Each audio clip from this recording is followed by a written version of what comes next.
Hey, Dustin Tibbetts with Passport to Wall Street. Today we're going to talk about the markets.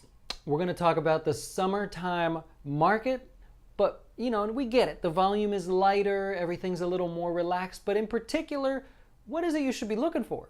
If the markets are slower and we all expect it, could we expect some big moves in there? We're going to look directly at the markets and kind of just see what we see here. So let's start with the Dow on the screen. This is the Dow. Now this is direct. This is going right into one of the major market indices that are available to you.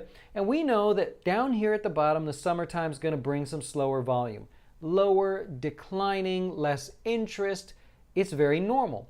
Now, we always talk about this, the markets breathing in and breathing out, breathing in and breathing out. And during the normal non-summertime market, what you end up with is just a normal cycle. Occasionally it starts breathing hard and it goes a little crazy, and sometimes it's breathing nice and calm and everything. Well, typically over the summertime you get these long breaths in and long breaths out, and that's really all we're seeing here. Long week after week of breathing in and week after week of breathing out. What happened here? And even longer breath coming in, and potentially we're just starting to breathe out. Now, because it's summertime, be very normal for nobody to pick a direction. If everybody's on vacation, it'd be normal for the stock market to wiggle back and forth with no real progress. Give you an example. In the news right now, we're not talking about anything US related because it's like sleepy, right? So we're talking about other countries and their financial problems in the news. So when you look at the markets, always start with the markets, where maybe you go to the S&P and you go, what's the S&P 500 doing?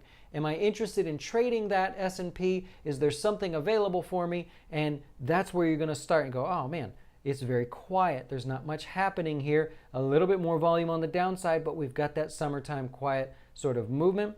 Then from there, as you move on to the individual stocks that you're trading, if they're not moving that much, well, you sort of understand a little bit. So I want you to really consider that summertime movement. Look at the volume, but more importantly, look at how things are moving. Are they moving day by day in this really, really slow sort of nonsensical way where nobody seems to care?